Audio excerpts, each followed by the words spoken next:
రండి చదువుదాం. దానియేలు గ్రంథం 6వ అధ్యాయం 22వ వచనం చదవండి ఒకసారి.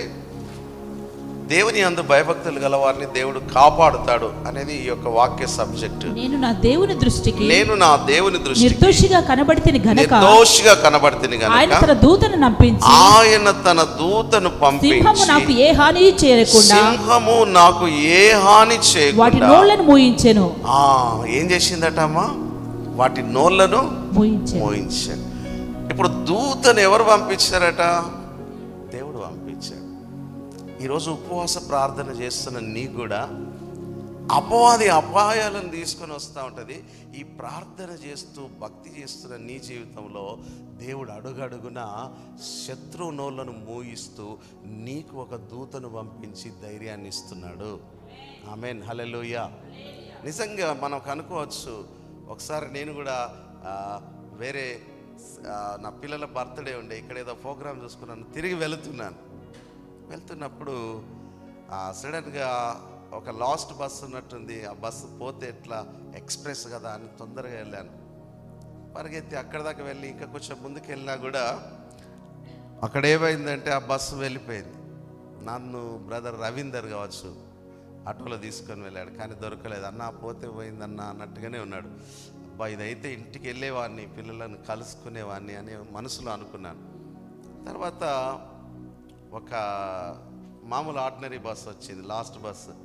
ఆ బస్సులో ఎక్కి వెళ్తుంటే ఆ కాటారం దాటిన తర్వాత నేను వెళ్దాం అనుకున్న ఎక్స్ప్రెస్ ఏమైపోయింది, ఒక చెట్టుకు గుద్దుకుంది. అంటే నాకేమనిపించింది అంటే, దేవుడు కొన్నిసార్లు అపాయాలను తప్పిస్తూ ఉంటాడు. దేవుని భక్తులు ఎడలా ప్రార్థన చేసేవారుగా మనం ఉన్నప్పుడు దేవుడు తన భక్తుల పక్షంలో నిలబడతాడు. రండి బైబిల్లో నుంచి ఇంకొక మాట చదువుకుందాము. మత్తయి సువార్త, లూకా సువార్త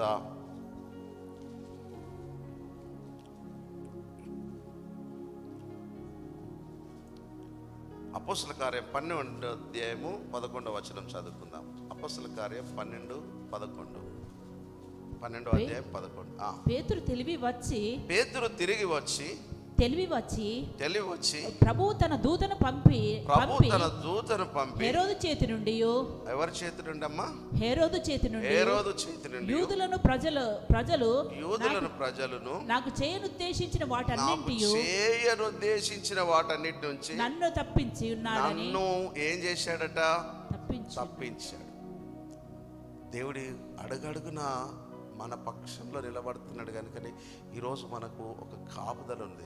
ఇప్పుడు పేతురు దేవుని యందు భయభక్తులు కలిగి ఉన్నాడు. హేరోదు ఏం చేస్తున్నాడంటే అపాయం కలిగించాలని చూస్తున్నాడట. మనం భక్తిలో వెళుతున్నప్పుడు అపవాదికి ఉన్న ఆలోచన ఏంటి తెలుసా? మనల్ని ఎక్కడనైనా పడగొట్టాలి, ఎక్కడైనా మనల్ని బలహీనపరచాలి. పేతురు గారు దేవునితో నడుస్తున్నాడు, దేవుని యందు భయభక్తులు కలిగి ఉన్నాడు, ప్రార్థనాపరుడు, దేవునితో ముందుకు సాగుతున్న బిడ్డ. కానీ హేరోదు ఏం చేస్తున్నాడు? అపాయము కలిగించాలనుకున్నాడు. కానీ దేవుడు ఏం చేస్తున్నాడట? ఆ అపాయాన్ని తప్పించడానికి ఒక దూతను పంపించాడు. చూడండి, హిజ్కియా ప్రార్థన చేస్తే 185,000 మందిని సంహరించే ఒక దూతను పంపించాడట. ఈరోజు ప్రార్థన చేస్తున్న నీ జీవితంలో కూడా అడుగడుగున అపాయాలను తప్పిస్తున్నాడు కనుకనే ఈ రోజు వరకు మనం బ్రతికుండగలుగుతున్నాం. ఆమేన్, హల్లెలూయా. అందుకే 34వ కీర్తన 7వ వచనంలో ఒక మాట ఉంటుంది, చదువుకుందాము. 34వ కీర్తన 7వ వచనంలో ఉన్నట్లుగా ఒక మాట చదువుకుందాం. యెహోవా యందు భయభక్తులు గల వారి చుట్టూ ఆయన దూత కావలి ఉండి ఏం చేస్తున్నదమ్మా? వాణ్ణి మరి రక్షిస్తూ ఉన్నది. ఎవరిని రక్షిస్తున్నదమ్మా? ఈరోజు మనల్ని రక్షిస్తున్నది దేవుని కృప. యెహోవా యందు భయభక్తులు గలవారి చుట్టూ ఆయన దూత కావలి ఉండి వారిని రక్షిస్తున్నది. మరి దేవుని సన్నిధానంలో ఈరోజు ఆయన కృప మన ఎడలో ఉన్నది కనుకనే మనం కాపుదల కలుగుతున్నది. దేవుని భక్తులను, ప్రార్థన చేసేవారిని అపాయాలు కలిగించాలని శత్రువు చూస్తాడు, కానీ దేవుడు వాని పన్నాగంలో పడగొడతాడు. అందుకే అహీతోపెల ఆలోచనలు పడగొట్టడానికి దావీదు గారు దేవుని సన్నిధానంలో ఏం చేసిండట? ప్రార్థన చేశాడు. మన భక్తులుగా మనం చేయాల్సింది ఏంటంటే, అపవాది తంత్రములను ఎదిరించగలిగిన శక్తి ఎవరి దగ్గర ఉందట? దేవుని దగ్గర ఉంది. ఎఫెసీయులకు రాసిన పత్రిక 6వ అధ్యాయం 10వ వచనంలో ఒక మాట అంటాడు, మనం చదువుకుందాం. చూడండి, ఒకసారి చదవండి. ఆ మాట ఒకసారి చదువుకుందాం. తుదకు ప్రభు యొక్క మహాశక్తిని బట్టి ఆయన యందు మనం ఎట్లుండాలమ్మా? బలవంతులుగా ఉండాలి. మీరు అపవాది తంత్రములను ఎదిరించుటకు శక్తిమంతులగునట్లు దేవుడిచ్చి సర్వాంగ కవచాన్ని ధరించుకోవాలి. ఈరోజు ప్రార్థన చేసే మనం కూడా దేవుని బలాన్ని, శక్తిని సంపాదించుకోవాలి. అప్పుడు అపవాది యొక్క ఆలోచనలన్నీ ఎవరు పడగొడతారట? దేవుడు పడగొడతాడు. మరి ఈరోజు ఈ ప్రార్థన ద్వారా శత్రువు యొక్క ఆలోచనలన్నీ కొట్టివేయబడునుగాక. దేవుడు తన బిడ్డల పక్షంలో న్యాయం తీర్చునుగాక. హెబ్రీయులకు రాసిన పత్రిక 1వ అధ్యాయం 14వ వచనంలో ఒక చక్కని మాటను మీకు చూపిస్తాను, చదువుకుందాం. హెబ్రీయులకు రాసిన పత్రిక. మీరందరూ రక్షణయను స్వాస్థ్యమును పొందబో వారికి పరిచారము చేయుటకై పంపబడిన సేవకులైన ఆత్మలు కారా. చూడండి, మనము ఆయన బిడ్డలం కదా, మనం ఆయన పరిచర్యలో, ఆయన పనిలో ముందుకు సాగుతున్న వారం కదా. దేవుడు తప్పకుండా మన పక్షంలో నిలబడతాడు. చూడండి, మరి హిజ్కియాను గురించి ఒక మాట మనకు బైబిల్లో చూద్దాం రండి. బైబిల్లో నుంచి ఇంకొక సందర్భంలో హిజ్కియా గారి గురించి ఒక మాట రాయబడింది. అందులో ఏమని రాయబడుతుందంటే, హిజ్కియా దేవుని సన్నిధానంలో ప్రార్థన చేసేవాడు కనుక దేవుడు హిజ్కియా ప్రార్థనను విని సన్హెరీబు అనే వ్యక్తి అట అతని మీదికి అపాయం పంపించాలనుకున్నాడట. కానీ దేవుడు ఆ సన్హెరీబు యొక్క ఆలోచనలు పడగొట్టేశాడు. చూడండి, ఒకసారి చదువుకుందాం. 2 రాజుల గ్రంథం 19వ అధ్యాయం 8వ వచనంలోకి రండి. అష్షూరు రాజు లాకీషు పట్టణమును విడిచి వెళ్ళి లిబ్నా మీద యుద్ధము చేయించుండగా రబ్షేకే పోయి అతన్ని కలుసుకొనెను. అంతటా కూషు రాజైన తిర్హాక తన మీద యుద్ధము చేయుటకు వచ్చినని అష్షూరు రాజుకు వినబడినప్పుడు అతడు ఇంకొకసారి హిజ్కియా యొద్దకు దూతలను పంపి ఇలా ఆజ్ఞ ఇచ్చెను, యూదారాజుకు హిజ్కియాతో ఇలాగ చెప్పుడి, యెరూషలేము అష్షూరు రాజు చేతికి అప్పగింపబడదని చెప్పి నీవు నమ్ముకొని ఉన్న నీ దేవుని చేత మోసపోకుము అని అక్కడి నుంచి వెళ్ళి కొంతమంది దూతలు వచ్చి చెప్పారట. అప్పుడు హిజ్కియా గారు ఏం చేశారంటే, ఆయన దగ్గరికి వచ్చి కొంతమంది సైన్యం, ప్రజలు కూడా చెప్తున్నారు, అయ్యా మనం ఏం చేద్దాం, మనం ఈ పోరాటంలో జయం పొందుకోలేం. ఎందుకంటే ఆ రబ్షాకే కానీ సన్హెరీబు అష్షూరు రాజు కానీ చాలా బలవంతులు, చాలా భయంకరమైన దుష్టులు, మన వల్ల ఏం కాదు అన్నప్పుడు ఇప్పుడు ఈయన ఏం చేస్తున్నాడో చూడండి ఒక్కసారి. ఆ దూతలు తెచ్చిన వార్త విన్నప్పుడు 14వ వచనంలో హిజ్కియా దూతల చేతిలో నుండి ఆ ఉత్తరం తీసుకొని చదివి యెహోవా మందిరంలోకి పోయి యెహోవా సన్నిధిని దాన్ని విప్పి పరచి యెహోవా సన్నిధి ఇట్లని ప్రార్థన చేశాను, యెహోవా కెరూబుల మధ్యను నివసించున్న ఇశ్రాయేలు దేవా, భూమి ఆకాశములను కలుగజేసిన అద్వితీయ దేవా, ఈ లోకమందున్న సకల రాజ్యములకు దేవుడవై ఉన్నావు. ఇప్పుడు దేవుడిని అంటున్నాడు, యెహోవా చెవియొగ్గి ఆలకించు, యెహోవా కన్నులు తెరిచి దృష్టించుము, జీవము గల దేవుడవైన నిన్ను దూషించుటకు సన్హెరీబు పంపిన వాని మాటలను చెవినబెట్టుము అని ఈ యొక్క సందర్భంలో ఆయన ప్రార్థన చేశాడు. ఈ ప్రార్థన చేసిన తర్వాత ఏమైంది తెలుసా? దేవుడు అతని ప్రార్థన విన్నాడు. 20వ వచనంలోకి రండి, ఆ మాట ఉంటుంది. అంతటా ఆమోస్ కుమారుడైన యేషయా హిజ్కియా యొద్దకు ఈ వర్తమానం పంపెను, ఇశ్రాయేలు దేవుడైన యెహోవా సెలవిచ్చినదేమనగా, అష్షూరు రాజైన సన్హెరీబు విషయమందు నీవు నా ఎదుట చేసిన ప్రార్థన నేను అంగీకరించి ఉన్నాను. గట్టిగా చప్పట్లు కొట్టండి, ఆమేన్, హల్లెలూయా. ఇప్పుడు సన్హెరీబు యొక్క అపాయములు వాడు బన్నుతున్నాడు. కానీ హిజ్కియా చేసిన మంచి నిర్ణయం ఏం తెలుసా? దేవుని దగ్గర ప్రార్థన చేశాడు. ప్రార్థన చేయాలి. మనం ప్రార్థన చేస్తే దేవుడు మనల్ని ఏం చేస్తాడు? ఆ దూతలకు ఆజ్ఞాపించి ఈ లోకానుసారమైన దుష్టుని యొక్క నోర్లను ఏం చేస్తాడట? మూసివేస్తాడు. ఈరోజు మీ ఇంటి మీదకి వచ్చే ప్రతి అపాయాన్ని ప్రార్థన ద్వారా మూసివేయనుగాక. గట్టిగా చప్పట్లు కొట్టండి, హల్లెలూయా. ఇదే సందర్భాన్ని చూసినట్లయితే 185,000 మందిని సంహరించగలిగిన ఒక అద్భుతమైన దూతను దేవుడు పంపించాడు వీరి కోసం. మనకి హిజ్కియా గ్రంథంలో, మన ఎజ్కేల్ గ్రంథంలో కావచ్చు, మరి ఏషియా గ్రంథంలో కావచ్చు ఈ మాట రాయబడి ఉంటుంది. ఏమని ఆ తమ్ముడు చదవది? ఆ రాత్రి యెహోవా దూత బయలుదేరి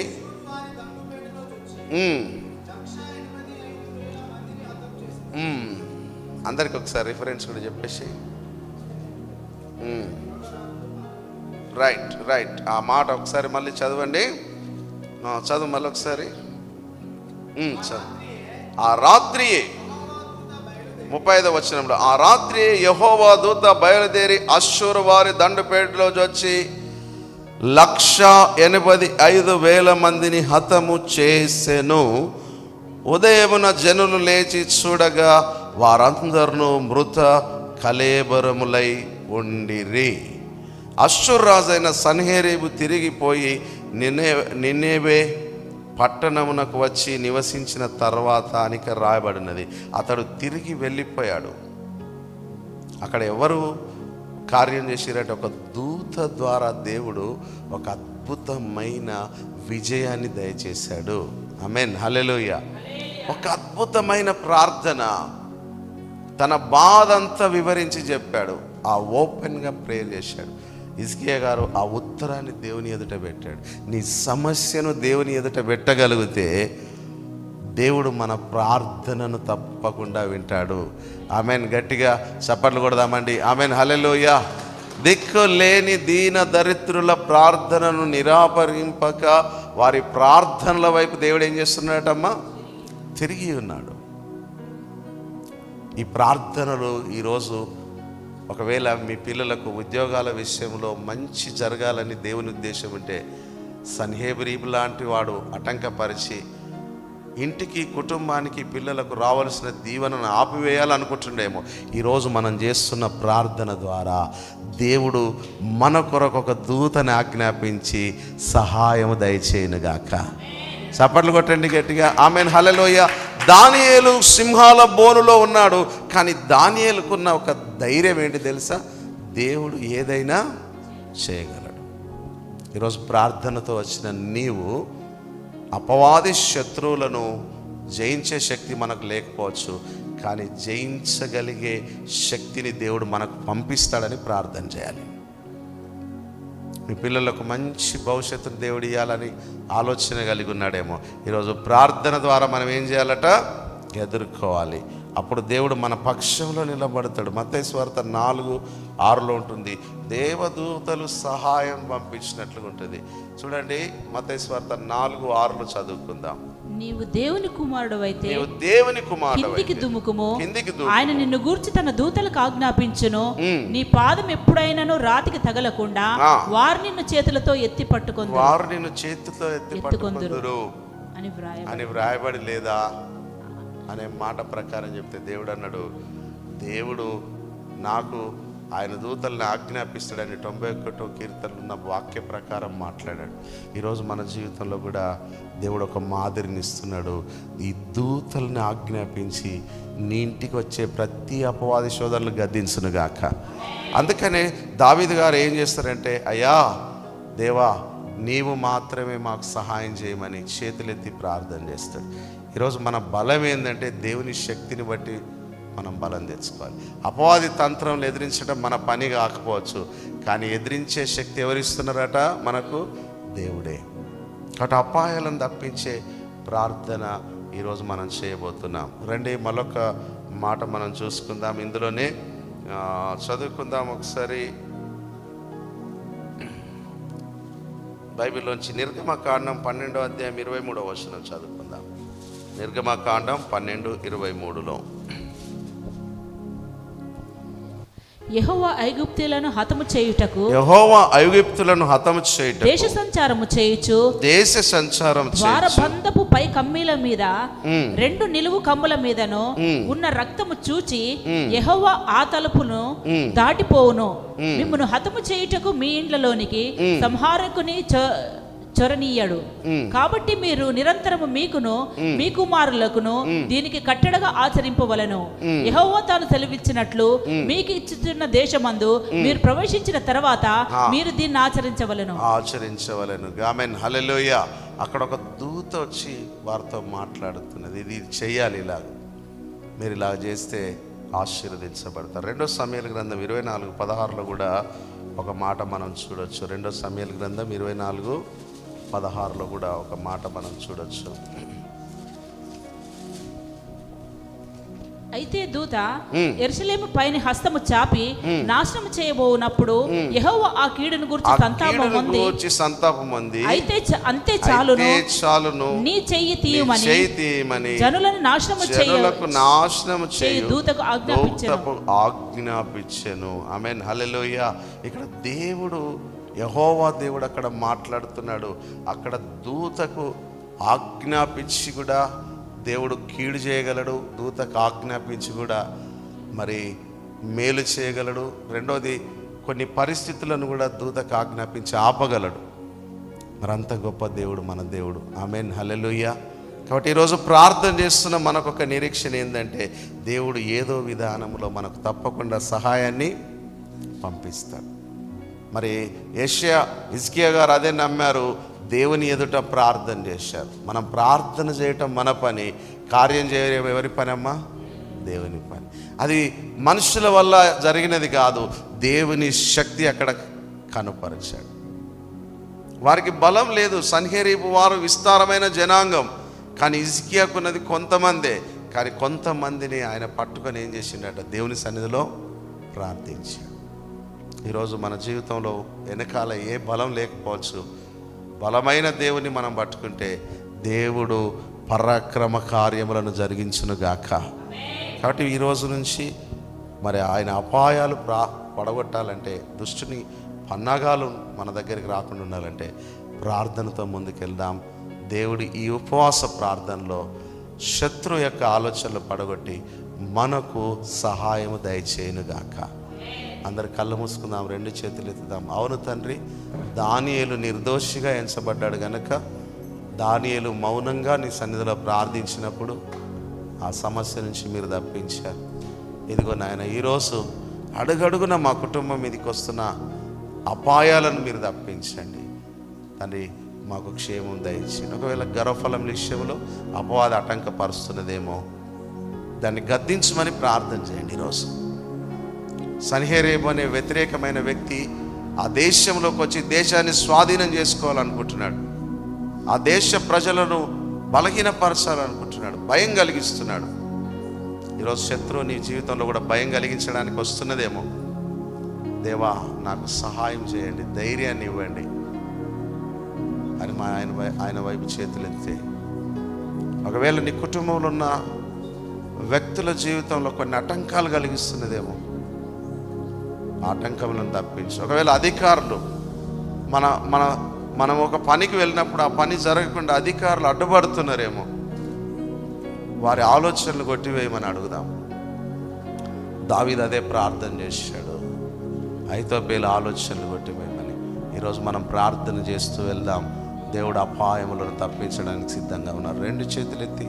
2 చేతులెత్తి అవును తండ్రి, నా ఇంటికి కీడు కలిగించే ప్రతి శోధనను తప్పించండి, నా కుటుంబం